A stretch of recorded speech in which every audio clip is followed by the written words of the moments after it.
I'm going to go ahead and start and be talking about risk mitigation and sustainability of space exploration and where we are going to go from there. So with risk mitigation, what is risk mitigation? So we're talking about a process to where we put up plans to avoid the severity of a risk and the impact on us. So also risk management is the process of identifying risks and the impact and what it will do to us and its severity and how we can avoid these. So we want to manage these risks. What we want to come out with, or the takeaways, is identifying and forecasting risks, the process of setting mitigation and action plans, reducing risk severity and its impact on us and our future, where we're going, understanding the critical thinking that is required to get there, the analysis of the risks themselves, and assessing the situations. And we need to think about, if we take the overall theme we're here for is space exploration and going into space. So where do we start? The business risks. What we mean by the business is actually, what is our function? What are we doing? Are we engineers? Are we educationalists? Are we in education? Where is it exactly that we want to identify the risks? What are the mitigation strategies that we're going to set for those risks? The risk assessment itself. Each risk comes with certain aspects, and they all have different points of view for each risk. And how do we look at them? How do we assess them? And then, what is the gap? Where are we now? Where do we want to be? Also, the impact on us. How do we analyze that impact to reduce the severity of it? And what are the action plans that we need to do to be able to mitigate these risks? How do we monitor it as well? So in a risk management plan, if we do set up these risks, we have to set up triggers. So we know that this plan needs to be activated now. Sometimes you have a timeline and you don't want to wait when it's too late. So you want to be able to mitigate it in time to reduce the severity of the impact. So some examples that we have come out of actually a more recent situation we were in that has to do with COVID. So one of the risks was the disruption due to social distancing. A lot of these companies, so we're talking about, let's say NASA, let's talk about SpaceX. I mean, Elon Musk was social distancing in his office. This is what I understand. But he was trying to get work done. So what about everybody else? What about their safety? Are they equipped actually to work remotely? So all of these need to be set up properly ahead of time. We have knowns, we have risks that are known, we have risks that are unknown. Now, if we travel to space, what do we already know? There's a lot of knowledge out there. But if we're talking about deep space and going out and exploring other planets, other galaxies, this is deep future, but we don't know how soon. Elon Musk was talking about 2022. He wants to launch for Mars. That just seemed like he was pushing it, but I don't know. Because there's a lot of unknowns. So another risk that we did face, we're talking about the employee productivity. Of course, being in lockdown at the time. a lot of employees were getting into psychological problems, depression, reduced productivity. You're not able to get the timeline and finished, strained supply chains because of this. We had a lot of companies shut down because they didn't have the resources they needed to actually produce. The recession, unemployment, the investment pullback. We're talking about space exploration, so we have a lot of investment and a lot of resources that need to go into that. So going back to where we want to go, we think about, okay, the end goal, and we think about where we need to start. So the end goal is in the future. So where do we start? Do we start by preparing the new generation, their education? How do we educate them? Do we start educating them through engineering or arts? Or what exactly do we need to focus on to be able to actually have a good, successful end goal?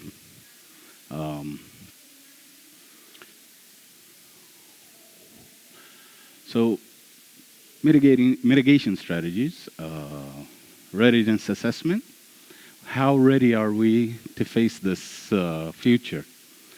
So we talk about, again, where do we start?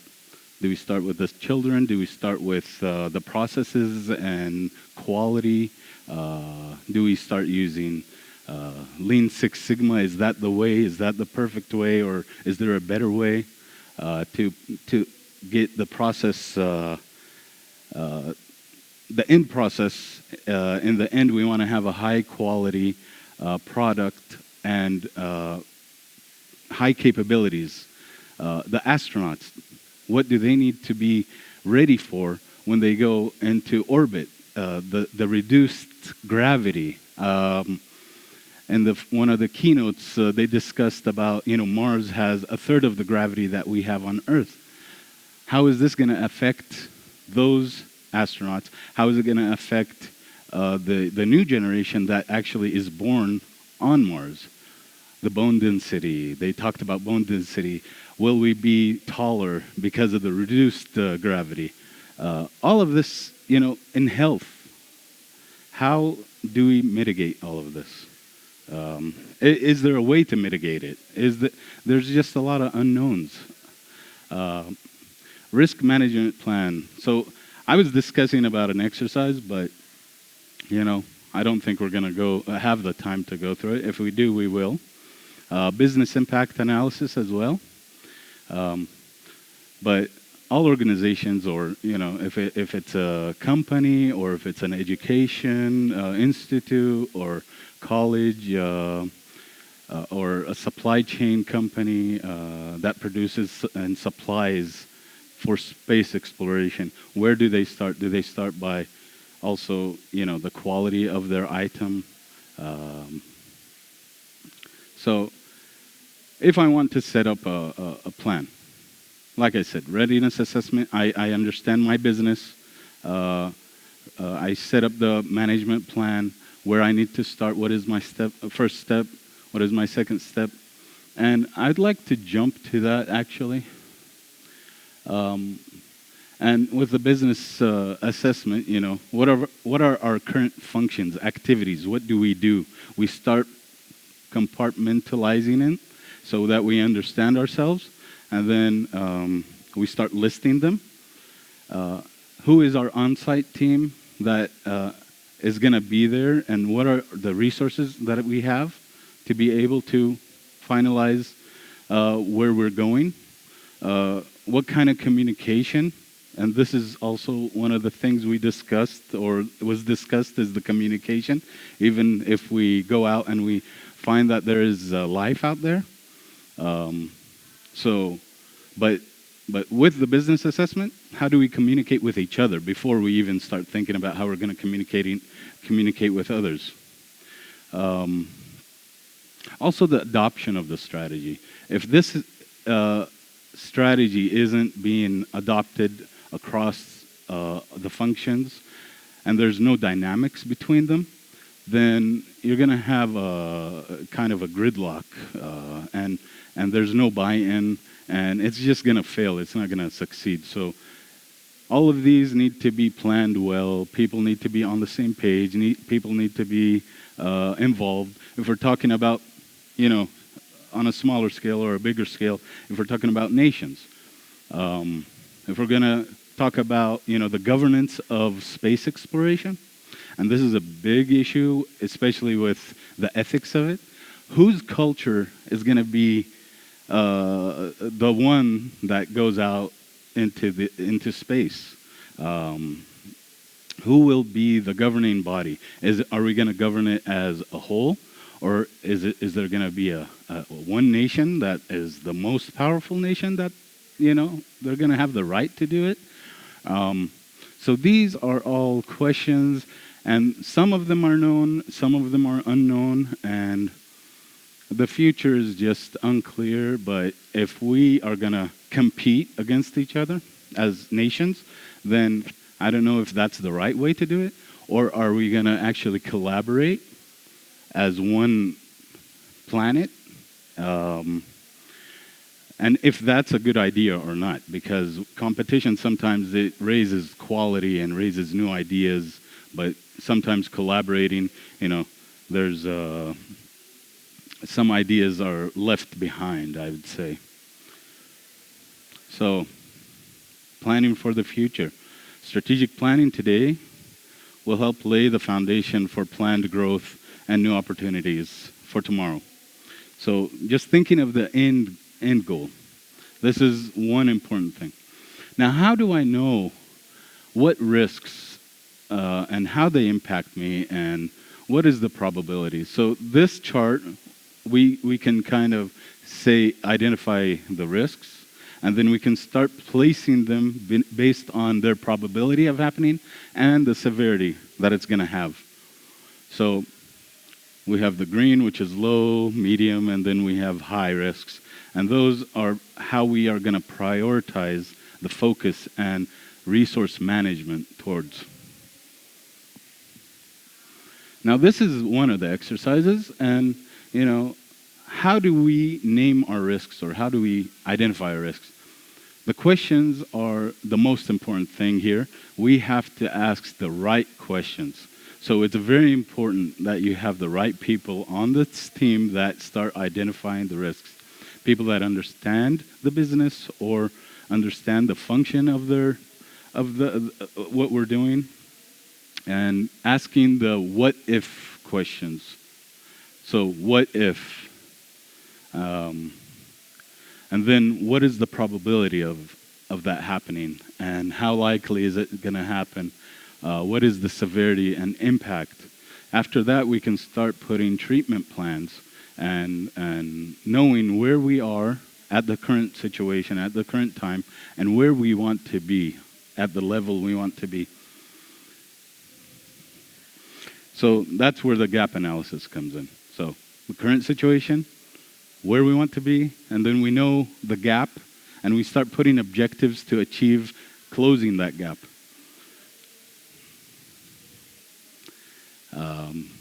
So, as I said, the right questions to ask. So if we're talking about, one of the companies or organizations or commissions, federations, are the people we have equipped to do their functions properly? If not, because that is one of the foundations to where you start achieving the processes, to be able to actually finalize your processes, to do the processes, to start achieving what is needed to be able to actually reach the end goal. Can critical job functions be completed in the current situation? Sometimes things need to be listed as a timeline. Sometimes you can't do something because something isn't completed. So if we're talking about a work breakdown structure, it needs to be set up maybe by milestones, and you know that this milestone needs to be completed. So in project management, they call that gates. Sometimes the gate will not open until you finalize and complete certain tasks. And then you want to rate these from 1 to 5 so you know the priority level of it. So action planning, after you identify all your risks, after you have the priority of them, and you know which ones you need to focus on, you start action planning. And the way to do that is assign responsibility, because you want to know exactly who's responsible for what, who's going to do what. You want to write an outline and a flow chart, perhaps, of these actions. Like I said, a timeline, and you know exactly what is step 1, step 2, and what can be done before what. So a work breakdown structure, perhaps. Of course, you want to do an action plan team, because this team will be responsible for finishing each task or subtasks. You want to identify the action items. You want to know what action items are exactly needed. Like I go back to the work breakdown structure. These are actions and tasks. Place actions in order and assign resources, people, time, and cost. So if you don't have the structure, the proper structure to get something done, so you have a strategy plan or you have a whatever plan, and you don't have enough people or you don't have enough time to get it done, things will start dropping, especially costs. Costs, sometimes the budgets are the fuel to get things done. So after you do all that, you have the first draft. You want to make sure that everybody understands it. Then you want to leave it. You let it bake for a few days, maybe a week, and then you come back and review it. After you review it, you want to submit it for the final approval, perhaps, and review. So after it's been reviewed, people start acting on that plan. And you want to monitor it. Of course, you can have a table such as this to where all the actions are set up, everybody is clear on what they are responsible for, what is the budget, what is the start time, when it's supposed to be due. And then you want to monitor. You want to have clear communication plans, weekly, daily, monthly. And out of these will come out minutes of meetings and other action plans, perhaps, to correct the course of what's happening. So, like I said, this is a basic way of doing communication plans. Who is the leader, and who are the backups, and how much time should be spent for each kind of meeting. And if there's anybody that wants to go even deeper into this, there are books that are very good on this, and these are some of the books I recommend. And thank you. Anybody have any questions? Yes, Dr. Ray.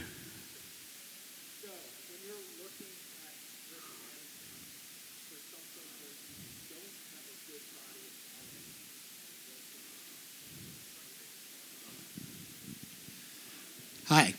So, when you have a situation where you're looking at something where there's a risk and you don't have a high level of understanding about how that risk actually is going to happen or how it functions, you just know that there's a potential issue or danger there.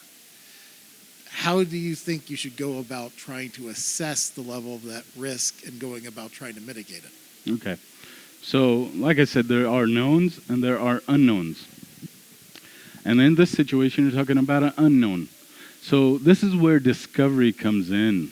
You start researching this topic. You start looking at as much information that you can about this. Of course, the data that you do collect will introduce assumptions.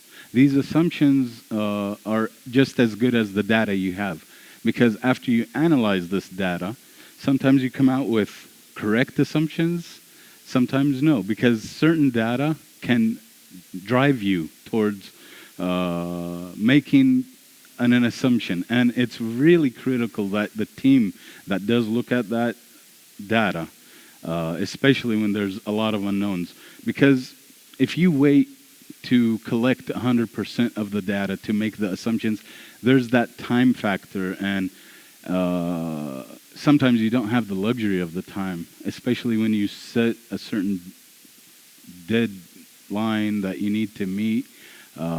So sometimes with the unknown, the gut feeling kicks in. Sometimes that's not the right way of doing it, but sometimes, you need to make that decision. And it's really critical, the capable people, the team that you have, that they are actually capable of making these decisions. It's very critical. This is why I think there's always a filtration of who gets to be what in certain areas. They have to have a good track record as well of decision making, especially if we talk about space exploration and we're talking about things that we cannot actually spend a lot of time on. You're talking about, if we talk about, discovery, and in '86 when we had that catastrophe happen, NASA, they had the catastrophe, and it was because of a seal. It was all because of a seal, and certain engineers knew about it, and they actually brought it up. So you have another type of risk, which is bureaucracy. It could be bureaucracy where, okay, we're not going to listen to you, and they should have at that time because they could have avoided that catastrophe, and it went down in history. Also, if we're talking about space exploration, now in aviation, with risks, there's a lot of known risks. This is why they have the pilots, they have the pilot handbook. If anything happens, they pull out that pilot handbook and they go into the manual and they're like, oh, I'm supposed to do 1, 2, 3. Now somebody took the time and made that manual. With aviation, especially commercial aviation, you have redundant systems. You have that luxury because, these aircrafts weigh tons and tons. So in the end, they can do that because of safety. Safety is number one. Now, with space explorations, you can have an amount of redundancy, but the more redundancy you have, the more weight you have, the less capacity you have to carry other things that you might want to have. So it's a very fine line there that you need to make decisions on. And the less safety you have, the higher the risk. So what do you want to do? So any other questions? Yes.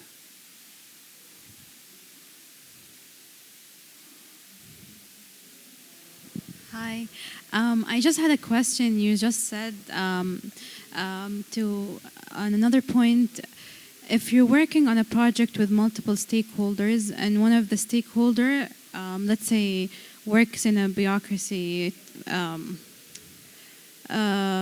mind frame, how would I mitigate that risk, knowing that every time we set a timeline or determine the work scope, they keep changing it, and the project cutoff date doesn't change, but they keep changing the work scope. Is there like a specific strategic plan when it comes to working with bureaucracy and major stakeholders? Now that's, I would say that's more politics, but with that type of mindset, it would be a good idea to have set policies, perhaps even before that, before starting a project, to where everybody has an understanding that everybody, if they see a risk or something that has to do with safety, they can bring it up. And there needs to be some type of platform where everybody on the hierarchy receives that information, so that the right person can make the right decision. In the end, if somebody in the communication line stops certain information flow, and it's because of their own point of view and they don't share it with everybody else, that really creates a high risk. And the example I used is one of the examples of very high risk that ended up in catastrophe. But in the end, when there's no good communication, then you need to be able to escalate the issue to the right person. If that person that is actually blocking this communication is at the top, then there needs to be some type of authority other than that person, especially with safety and human life, things that involve that. All right. Any other questions? Well, thank you all. Thank you all for being here, and thank you for your time. I appreciate it so much.